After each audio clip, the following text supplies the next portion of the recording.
Rafael Morgante, esse é meu canal de política, vamos para mais um vídeo e hoje eu vou falar do Guilherme Boulos, ele está de volta, mas antes se inscreva no canal, clica no sininho para receber as notificações e deixa o seu like. Antes eu quero comentar que ontem eu fiz um vídeo, falando lá do Lula, que ia pra Tremembé e, coisa de algumas horas depois já saiu a notícia que não, que eles anularam o pedido, que não foi, então não foi dessa vez, Lulinha, mas logo, ó, como diz lá no Masterchef, hashtag Tremembé, Quem fica? Lula vaza, vai pro Tremembé. Mas o vídeo não é sobre isso. O que acontece? Guilherme Boulos, todo mundo sabe lá do MST, da esquerda, o cara que invade as casas e os terrenos. Ele escreveu para a Folha de São Paulo, num dos artigos, ele fala a respeito da esquerda, que a esquerda não está se modernizando, que a esquerda, na verdade... Enfim, ele lascou o pau na esquerda, E ele disse basicamente que aqueles que foram a favor da reforma da Previdência não podem ser considerados de esquerda, porque teve muita gente de esquerda que também foi a favor da reforma da Previdência. E aí ele lascou a lenha, porque não pode. E ainda ele disse que quem quer ser de esquerda mesmo não pode levantar a bandeira que não for Lula livre. Ou seja, ele está falando que todo esquerdista tem que defender a libertação do Lula, a liberdade do Lula. Que quem não faz isso não é de esquerda. E ele se colocou nisso, falando que a esquerda pecou, porque enquanto a esquerda esteve no governo, ela saiu das áreas pobres, deixando esse espaço vazio para outras instituições. E aí eles se perderam, porque eles ficaram dentro do governo, todos os esquerdistas ficaram dentro do governo, deixando de lado aquilo que eles criaram ao longo dos anos, que era estar mais perto do povo, principalmente das classes mais inferiores em questão financeira, e com isso deu espaço para outras pessoas entrarem, e por isso cresceu o bolsonarismo. Mas ele fala a respeito de uma galerinha, os neopentecostais, e o Caio Coppola, aqui no vídeo da Jovem Pan, ele vai comentar a respeito disso, e eu acho fundamental, porque basicamente ele está falando que o problema da esquerda é que as igrejas entraram nas favelas, as igrejas entraram nessa galera toda, muito estranho, Mas antes, o senhor aqui, esse cara aqui, o Edgar, ele vai querer lacrar, e aí ele começa a falar um negócio nada a ver. Ele começa a falar assim, que gastaram muito com os cartões corporativos, a família do Bolsonaro andou de helicóptero e tal, e aí ele quer mudar. E bem na hora o Caio vai falar assim, voltamos à pauta do Boulos. Você vê que declaradamente esse cara quer desmoralizar o governo, E aí ele usa do programa e foge da pauta, e o Caio, deu nele. Mais uma vez, Caio Coppola foi top. Eu vou soltando aqui o vídeo a gente vai comentando. Agora, com relação ao que se fala em renovação política, com relação a isso, bom, o que a gente tem aí, me diga, é novo? Você utilizar bens públicos para a família? Olha a lacração que não tem nada a ver com a pauta. O helicóptero da FAB para ir para uma festa particular? É novo gastar 6 bilhões contabilizados até agora, num governo que começou há pouco, em cartões corporativos, sendo que muito desse gasto é gasto sigiloso, que não tem como se saber. Quer dizer, precisa esse governo austero que foi vendido na campanha de Jair Bolsonaro, precisa de fato aparecer, para que a renovação aconteça de uma forma geral na política. Não adianta só no povo. E o que tem a ver com a pauta? Uma renovação, o que tem a ver com a pauta? E incorrer em práticas iguais ou até piores Olha o que o Caio vai comentar em seguida. Dos que vieram antes na política. É uma ação que tem que ser vista. Tem que ser mostrada, não basta só trabalhar com informação. Ele tem a cara de bocomoca, E isso muitas vezes a gente está vendo acontecer nesse governo, não só pelo quadro do executivo, mas pelas pessoas também que defendem, os que apoiam, os partidos que apoiam. Falando sobre o artigo do Boulos que está em pauta. Falando do artigo do Boulos que está em pauta, Tomou, Eu gostaria de recomendar a leitura. Ele é bem posicionado e ele é coerente com as ideias da esquerda, naturalmente, Eu como um cara de direita, eu discordo das premissas, mas o artigo ele tem um encadeamento lógico, E a tese principal dele, se eu pudesse aí sintetizar, é a seguinte: a renovação da esquerda não passa pela diluição no liberalismo, certo? Então, o que nós elogiamos aqui na Tabata é justamente o que ele critica. né? E ele cita a reforma da Previdência como esse grande divisor de águas para a esquerda brasileira. Qual que é a ideia do Boulos? É que a readequação, né, das regras previdenciárias, que ele chama aí como subtração de direitos, em prol de um ajuste fiscal, eles são coerentes apenas com a austeridade fiscal que é natural, que é própria da direita. Ele usa até uma expressão interessante, ele fala assim, olha, é cruel, mas dentro dessa lógica é compreensível. O que ele não reconhece... É lógico, o cara é de esquerda, o Boulos é super inteligente. Você pega um discurso dele, é um esquerdista, mas o cara tem que tirar o chapéu. O cara é inteligente, sabe dialogar, sabe colocar suas opiniões. E esse artigo ele foi bem feito, porém, lógico que é com viés ideológico, com viés de esquerda, que a gente sabe que não é bom para a nação, né? Mas tem que tirar o chapéu. E o Caio tá falando exatamente a respeito disso, ó. Ele escreveu, ele tá falando certo e tal, porém, aquilo que a gente põe de qualidade, ele vê como algo errado para a esquerda. E realmente, né, para a esquerda é errado. É usar essa argumentação com um discurso de esquerda, né? Então, principalmente o discurso de atenuar a desigualdade social. Ele fala o seguinte, algumas expressões como ajuste fiscal, privatização, eficiência de mercado, ambiente de negócios e respeito às instituições, eles são conceitos da direita liberal. Exato, Na exato, esquerda estariam os direitos trabalhistas e previdenciários, regulação do sistema financeiro e, o que a gente bem sabe, hashtag Lula livre. Ele fala que ele fala isso no artigo dele. Defende esses pontos visceralmente, inclusive a liberdade do Lula, é uma esquerda inofensiva, abre aspas, sem dentes, não é uma esquerda renovada. A principal autocrítica, que fica mais para o final do texto, é quando ele fala que a esquerda acomodou-se às instituições e perdeu a periferia. Aqui não tem como interpretar isso de outra forma, como que não seja o aparelhamento do Estado. É isso que é se acomodar às instituições. Ele vai e começa a ocupar os espaços dentro da lógica até gramsciana, dos intelectuais orgânicos e, enfim, da lógica socialista de distribuição de cargos públicos para o aparato partidário. Exatamente isso. O que acontece? A galera da esquerda entrou no governo. Então, aquela coisa das militâncias e tal, eles entraram no governo, tinha que fazer o quê? Né? Comprar a mortadela de todo mundo. Então tinha que dar emprego para todo mundo. Então criou-se projetinho dentro das cidades, aumentou as coisas dentro da cidade, do governo, aumentou os ministérios, a Secretaria da Pesca, Secretaria do Espírita, Secretaria do Umbanda, Secretaria de tudo quanto é coisa eles criaram. Eu tô brincando aqui, mas é verdade. Eles criaram cargos que nem existiam e nem precisavam, só para colocar a galerinha da militância. Então as prefeituras tinham projetinhos para trabalhar com educação, com esporte e tal. Mas você acha que eles estavam focados na população? Não! Eles queriam o quê? Arrumar espaço para colocar a cambada inteira, a corja inteira da esquerda. Só que aí eles esqueceram e deixaram o posto vago. A Bíblia fala, né? Que quando você tem a casa vazia, vem outro e ocupa, né? E quando a Bíblia fala disso, que a gente tem que colocar, né, Jesus na nossa casa, Jesus no trono. Se ele não está no trono da nossa casa e fica a casa vazia, vai voltar o quê? Os demônios. E aí aconteceu isso, eles largaram, os demônios saíram e deixaram a casa livre para galera entrar. Então foi isso que ele está explicando. Lógico que eu estou tentando trazer aqui de uma forma bem, talvez até tosca, para que você entenda isso, entendeu? Porque às vezes a gente vê os textos muito e a gente não entende. Até o Caio falou mais assim, mas eu tenho que falar meio tosco mesmo. Os caras largaram mão, foram tudo a mamar nas tetinhas do governo, deixando aí os espaços vazios. Então alguém tinha que ocupar esses espaços, né? E aí por isso que cresceu o bolsonarismo, porque também ninguém aguenta, né? Todo mundo lá, a galera vai trampar ou só assinar a folha para ganhar R$1.500, R$2.000? Espera lá, né? Agora, só para não ficar em elogios à coerência, muito triste identificar em um determinado momento, aí na fala do Boulos, um certo ranço, um certo preconceito religioso, quando ele fala em tom pejorativo do avanço neopentecostal. Ah lá, cadê agora o outro?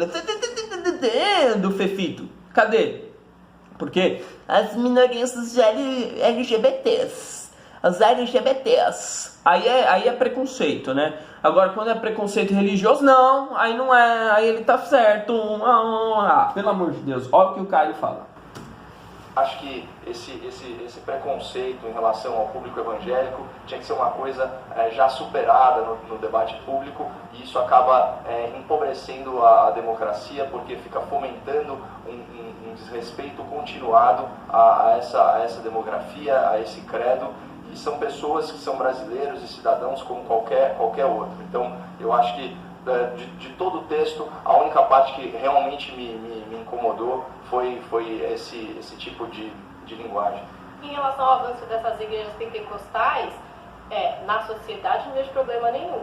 Mas como pessoas definindo agendas políticas e o que vai acontecer para todos os brasileiros influenciados por isso, aí eu acho preocupante.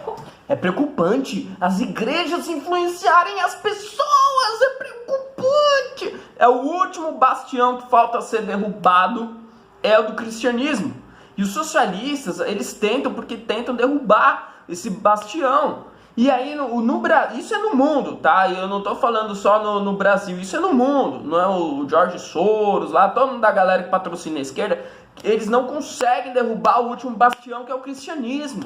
Os islamistas lá, os muçulmanos, enfim, eles estão lá e tal, ninguém quer derrubar eles. Na verdade, eles até são às vezes patrocinados, mas o cristianismo tem que cair para eles, tem que cair. E agora no Brasil eles viram o quê? Que abriu espaço e aí pulverizou, porque aqui não se tem, aqui se pode, né? O evangelho ainda pode aqui dentro do país, então se pulverizou a igreja e agora eles estão vendo que a igreja está contaminando a igreja. O problema é a igreja que fica contaminando as pessoas. Foi o que essa besta falou. Mas olha só. Como eu acharia preocupante também pelo catolicismo. Agora é pelo catolicismo. Todo mundo sabe disso, já falei aqui nesse programa. Veja a contradição, que coisa complicada. Não gostaria que o catolicismo fosse a bandeira para a defesa dentro do Estado a respeito da política de aborto. Então só o Estado é laico, né? Não pode ditar religião nenhuma para crescer a maioria. Sua anta, o Estado é laico, mas toda a Constituição é feita sobre quais propósitos. Vai ver a Constituição. Vai ver a Constituição do Ocidente. É toda baseada na Bíblia. Toda baseada na Bíblia. Nas questões morais, não pode matar, não pode roubar e tal. Tudo isso é baseado. O Estado é laico. O Estado realmente é laico. E por ser laico, o outro não pode falar isso também. Olha só. É tosco. O Boulos não pode falar. Se o Estado é laico, ele está errando. E ninguém vê isso. Ainda ele está certo. Para. Ser pentecostal, ser da Umbanda, ser judeu, ser católico, eu não vejo problema nenhum isso dentro da população. Agora, quando isso vai definir, né, a partir de critérios religiosos, o que acontece para todos os brasileiros, aí é um pouco preocupante. E aí você vê, você está dizendo uma coisa, está indo direto ao ponto, porque com a fala do Boulos, ele claro, como é que ele pode se opor a alguém que tem uma crença essa ou aquela? Ele fala assim da utilização disso como um ativo político. É essa a crítica que ele está fazendo. Por que chama bancada da Bíblia? Por que a bancada da Bíblia chama? Responde o quê? A interesse, o quê? Religioso. Está misturando. E quando se mistura, é passível de crítica, sim. Então quando ele critica, ele está criticando você que nos ouve, que professa determinado. Ele não falou nada da bancada. Cara, como não entender dessa forma? Ele está criticando a imposição dos comportamentos de uma moral sobre uma sociedade inteira. A gente sabe, e olha, a família evangélica que não é dogmática nesse sentido, me acolhe muito bem, mas a gente sabe que algumas dessas igrejas têm pontos de vista muito radicais quanto à questão Muitos radicais. E tendo uma bancada que representa essas igrejas, a gente acaba tendo comportamentos e costumes ditados que vão basicamente contra a nossa liberdade de vida e de expressão. Posso ler a frase aqui, só para a gente contextualizar? Abre aspas. Ouve o que ele vai falar. Para o Guilherme Boulos. Os erros foram muitos, a começar pelo vício da adaptação. A esquerda acomodou-se nas instituições e perdeu as periferias, deixando espaço aberto para o avanço neopentecostal. Portanto, ele não está falando da bancada, ele está falando da sociedade, sim, e basicamente o que ele está falando é de doutrinação. Ele está falando o seguinte: ao invés da esquerda dominar a periferia, a gente abandonou a periferia, ficou nas instituições, acomodados no aparelhamento do Estado e deixou a sociedade, que na visão paternalista elitista da esquerda socialista é sim, tutela os mais pobres, né? que não conseguem pensar pela própria cabeça. Exatamente. Para que o neopentecostalismo avançasse nessa demografia. Então aqui não se trata de uma crítica política em relação às bancadas que foram eleitas, mas sim uma crítica de ocupação social. Porque na visão do socialista, né, o comunista, isso é praticamente uma religião. Né? Marx falava, a religião é o ópio do povo. De esquerda, como se fosse basicamente socialista. Eu estou falando do Boulos, eu estou falando do Boulos e estou falando da... Mas quando você fala para pessoas que concordam com ele, você basicamente reduz as pessoas a socialistas e comunistas. E me desculpa, adoro comprar minhas blusinhas, adoro o estado que eu vivo. Agora, tem uma coisa que a gente precisa dizer. Uma ditadura de costumes não pode acontecer. Ainda bem que não, nem pretendo. Vai. O Boulos Meu, é lógico que é político, é lógico, só um idiota não vê a questão política envolvendo as igrejas e o que o Boulos quis falar, é exatamente o que o Caio falou, doutrinação, doutrinação. A esquerda perdeu o espaço que tanto eles doutrinavam, porque eles foram pro governo, e aí o que aconteceu? Vamos pro governo! E aí deixaram um espaço vazio, que foi o que as igrejas, o neopentecostalismo alcançou, mas isso não foi errado, né? Pelo contrário, isso fez com que abrisse a mente das pessoas, o que é normal. Por isso que o Bolsonaro teve tanto espaço. Por quê? Porque o quê? Mostra a verdade vos libertará. Essa é a questão. Aí o outro vem dizer que não, mas religião tem a ver com política, a bancada. É lógico que tem a ver com política. A igreja na história universal, na história do mundo está sempre envolvida com política. Na época de Jesus, o que acontecia lá? Quem que perseguia Jesus? Quem que perseguia? Vocês acham que era direita, esquerda? Não, era o governo perseguia os cristãos, né? Foi quem? Os governantes da região de Israel, eles que foram atrás de Jesus, foram os judeus que governavam aquela região, porque a igreja tinha controle sobre aquelas pessoas. Ali não era igreja cristã, né? Mas era a organização judaica ali. E aí Jesus, ele veio e eles ficaram com medo, porque eles acharam que Jesus ia ser o quê? Um revolucionário. E aí eles fizeram o quê? Fizeram toda uma articulação para crucificar a Cristo, né? Depois que Cristo foi crucificado, enfim, historicamente, né?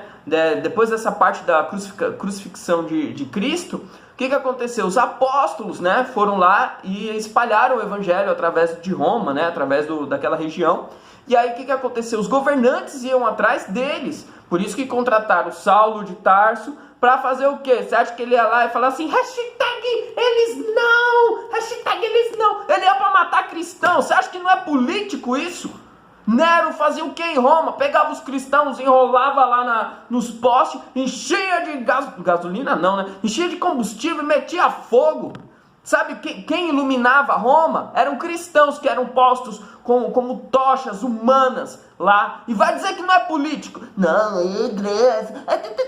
Sempre foi político. Sempre foi político. Desde essa era até hoje. Até hoje. Por que você acha que o Lula estava lá com os católicos, com os Frei não sei das quantas? Por quê? Política. Por que o Haddad e a Manu foram numa missa? Não é político. Não é... Dá raiva. Dá raiva do 3 idiotas desse aqui. Só o Caio falando disso. 4, né? Tem o outro que imita todo mundo com a mesma voz. Eu acho que imita pra caramba. Agora eu vou imitar o Michel Temer. São 11 horas pelo horário de Brasília. Agora eu vou imitar o... Como é que chama lá? O Bolsonaro. Agora são 11 horas pela hora de Brasília. Agora estou imitando o José Wilker. Agora são 11 horas de Brasília. O Vini imita todo mundo com a mesma voz. Não parece nada. E ainda se acha que está imitando pra caramba. Porque esse é um bando de tosco. Sempre foi política. Sempre. E o Caio mais uma vez detonou. Gente, 20 minutos de vídeo. Esse foi o vídeo de hoje. Espero que vocês tenham gostado aí. Ajude esse canal a crescer. Um forte abraço. Tchau, tchau.